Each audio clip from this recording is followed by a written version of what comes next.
Omania mobiles, AM road, Perumbavoor, PO junction, Muvattupuzha. Pothanicad മൃഗാശുപത്രിയുടെ പുതിയ മന്ദിരം നാടിന് സമർപ്പിച്ചു. സംസ്ഥാന മൃഗസംരക്ഷണ ക്ഷീരവികസന മന്ത്രി ജെ ചിഞ്ചുറാണിയാണ് മൃഗാശുപത്രിയുടെ പുതിയ മന്ദിരത്തിന്റെ ഉദ്ഘാടനം നിർവഹിച്ചത്. പോത്താനിക്കാട് മൃഗാശുപത്രിയുടെ പുതിയ മന്ദിരം മൃഗസംരക്ഷണ ക്ഷീരവികസന മന്ത്രി ജെ ചിഞ്ചുറാണി നാടിന് സമർപ്പിച്ചു.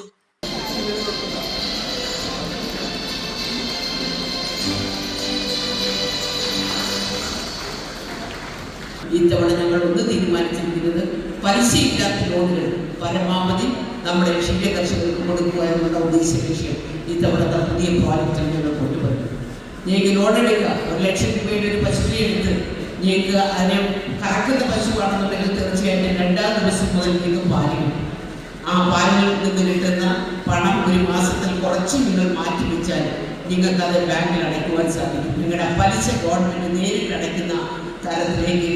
മൃഗചികിത്സാ സേവനവും മൃഗാരോഗ്യവും എന്ന പദ്ധതിയിൽ 2022 പോത്താനിക്കാട് വെറ്റിനറി ഡിസ്പെൻസറിക്ക് പുതിയ കെട്ടിടം നിർമ്മിക്കുന്നതിനായി മൃഗസംരക്ഷണ വകുപ്പ് 50 ലക്ഷം രൂപ അനുവദിച്ചത്. ജില്ലാ മൃഗസംരക്ഷണ ഓഫീസർ ഡോക്ടർ ജി സജികുമാർ ചടങ്ങിൽ പദ്ധതി വിശദീകരണം നടത്തി. പഞ്ചായത്ത് തല പദ്ധതികളുടെ ഉദ്ഘാടനം ജില്ലാ പഞ്ചായത്ത് പ്രസിഡന്റ് മനോജ് മൂത്തേടനും കരാറുകാരനുള്ള ഉപഹാരം നൽകൽ മുൻ MLA എൽദോ എബ്രഹാമും നിർവഹിച്ചു. തുടർന്ന് മൃഗങ്ങളിലെ ആനുകാലിക രോഗങ്ങളും പ്രതിരോധ മാർഗങ്ങളും എന്ന വിഷയത്തിൽ നടക്കുന്ന സെമിനാറിന് animal infertility management deputy director doctor TR Shirley നേതൃത്വം നൽകി. NADCP state project coordinator doctor Anitha PV ദേശീയ ജന്തുരോഗ നിയന്ത്രണ പദ്ധതി വിശദീകരിച്ചു. ചടങ്ങിൽ പോത്താനിക്കാട് ഗ്രാമപഞ്ചായത്ത് പ്രസിഡന്റ് സജി K വർഗീസ് അധ്യക്ഷത വഹിച്ചു.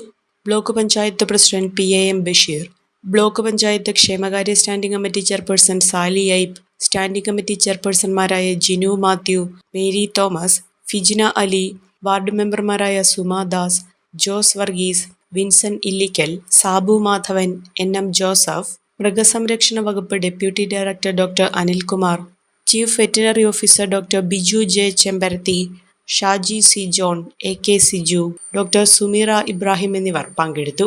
നേത്ര സംരക്ഷണത്തിന് നമ്മുടെ Ahalya Ahalya foundation eye hospital, കേരളത്തിൽ എല്ലായിടത്തും.